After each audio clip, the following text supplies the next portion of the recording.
رمضان کا مقدس اور بابرکت مہینہ بہت جلد شروع ہونے والا ہے، جس میں اللہ رب العالمین کی رحمت اور اللہ رب العالمین کی توجہ بندوں کی طرف ہوتی ہے۔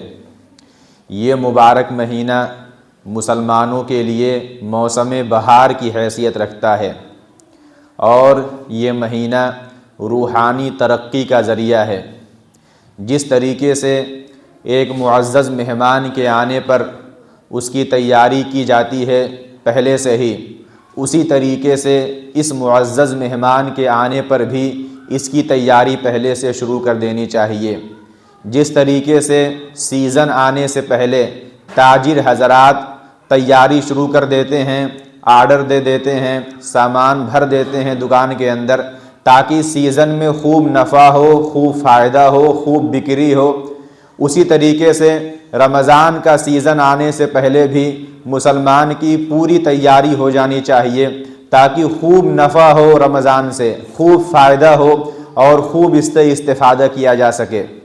یہ مبارک مہینہ بہت جلد ہمارے سروں پر سایہ فگن ہونے والا ہے۔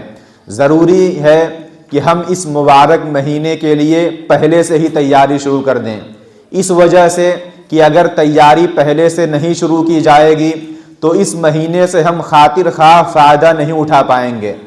جیسے اب تک بے شمار رمضان ہماری زندگی کے اندر آیا اور گزر گیا، کوئی فرق ہمارے اوپر محسوس نہیں ہو رہا ہے۔ جیسی زندگی ہم رمضان سے پہلے گزارتے ہیں ویسی ہی زندگی ہماری رمضان کے بعد ہوتی ہے، کیونکہ ہم اس رمضان سے فائدہ نہیں اٹھا پاتے ہیں۔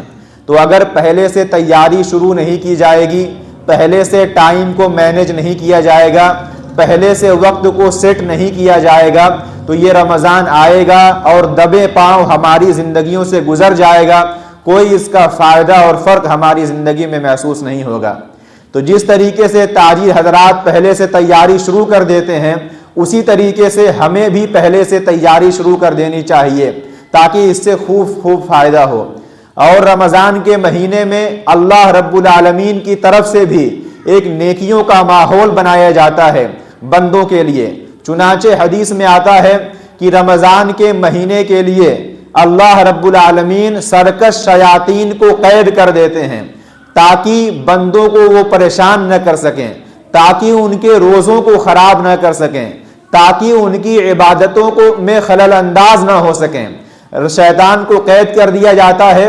عام دنوں میں جتنی اس کی پہنچ بندوں تک ہوتی ہے، جتنا اس کا ایکسس بندوں تک ہوتا ہے، اس کو محدود کر دیا جاتا ہے۔ کیوں؟ یہ اللہ تبارک و تعالیٰ کی طرف سے ماحول بنایا جا رہا ہے بندوں کے لیے۔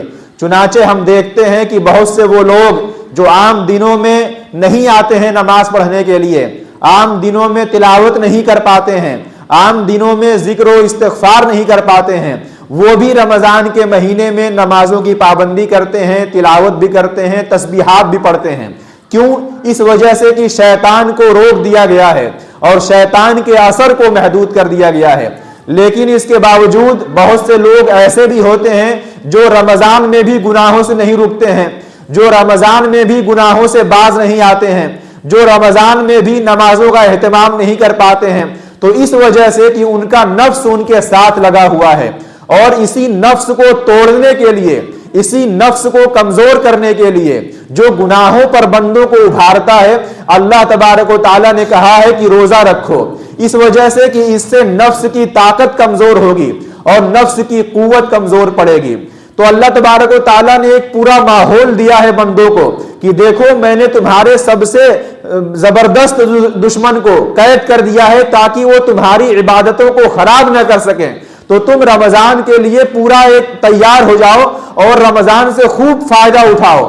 اور جب رمضان کا چاند نظر آتا ہے تو روزانہ ایک فرشتہ یہ آواز دیتا ہے، یہ آواز بلند کرتا ہے کہ یا باغی الخیر اقبل، کہ اے خیر کے چاہنے والے، اے بھلائی کے طرفدار، اے بھلائی کو چاہنے والے، آگے بڑھ۔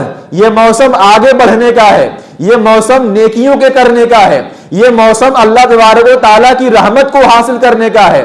اے خیر کے چاہنے والے، اے بھلائی چاہنے والے، اے ثواب چاہنے والے، اے اجر کی امید رکھنے والے انسان، آگے بڑھ اور اس رمضان سے فائدہ اٹھا، کوشش کر، محنت کر، توجہ دے۔ اللہ تبارک و تعالیٰ کی رحمتیں اتر رہی ہیں، بارش کی طریقے سے برس رہی ہیں، ان رحمتوں میں اپنا حصہ پا اور آگے بڑھ اور محنت کر۔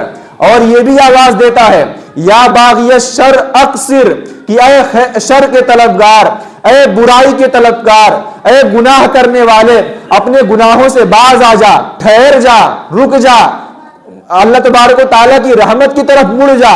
یہ گناہ کرنے کا موسم نہیں ہے، یہ برائیاں کرنے کا موسم نہیں ہے، یہ تو اللہ تبارک و تعالیٰ کو راضی کرنے کا موسم ہے۔ تو آپ دیکھ رہے ہیں کہ روزانہ ایک فرشتہ یہ ندا دے رہا ہے، یہ صدا لگا رہا ہے اور بندوں کو پکار رہا ہے اور بندوں کو بلا رہا ہے اور شیاطین کو قید کر دیا جا رہا ہے تاکہ ایک ماحول بنے۔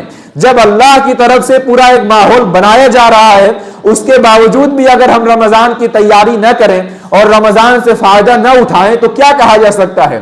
حضرت جبرائیل علیہ السلام نے ایک موقع پر یہ بد دعا دی اور کہا کہ ہلاک و برباد ہو جائے وہ شخص جو رمضان کا مہینہ پائے اس کے باوجود بھی اپنی مغفرت نہ کرا سکے، وہ آدمی ہلاک ہو جائے۔ اس وجہ سے اور اس بد دعا پر اللہ کے رسول صلی اللہ علیہ وسلم نے آمین کہا ہے۔ تو آپ سوچئے کہ جبرائیل علیہ السلام جیسا فرشتہ بد دعا کر رہا ہے اور اس پر اللہ کے رسول صلی اللہ علیہ وسلم آمین کہہ رہے ہیں، کتنی خطرناک بات ہے یہ۔ تو اگر رمضان آتا ہے اور ایسے ہی گزر جاتا ہے، اس کا اثر ہماری زندگیوں پر نہیں پڑتا اور اس سے ہم فائدہ نہیں اٹھاتے ہیں، تو پھر ہم بھی اس بد دعا کے مستحق ہو جائیں گے۔ اس وجہ سے ہمیں تیار رہنا ہے اور اس بد دعا سے بچنا ہے اور رمضان کی تیاری کرنی ہے اور اس سے پورے طور پر فائدہ اٹھانا ہے۔ ہم سب یہ عزم کریں، یہ ارادہ کریں کہ اس بار انشاءاللہ ایسا رمضان گزاریں گے کہ جیسا ہماری زندگی میں کبھی نہیں گزرا ہے